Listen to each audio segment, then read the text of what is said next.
Hi, my name is Danielle Stevenson, and I'm a third-year PhD student in Environmental Toxicology here at UCR. I'm the Outreach Chair this year with the Association for Women in Science, Riverside.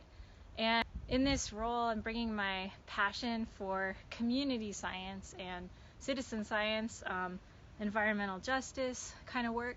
My favorite things to do include spend time in nature. So I'm coming to you today from a hike out in the desert. I love fungi.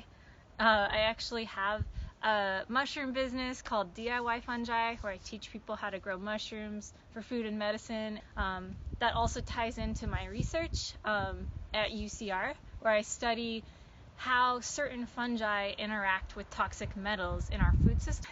Anyways, looking forward to working with all of you, and again, I'm Danielle. Nice to meet you.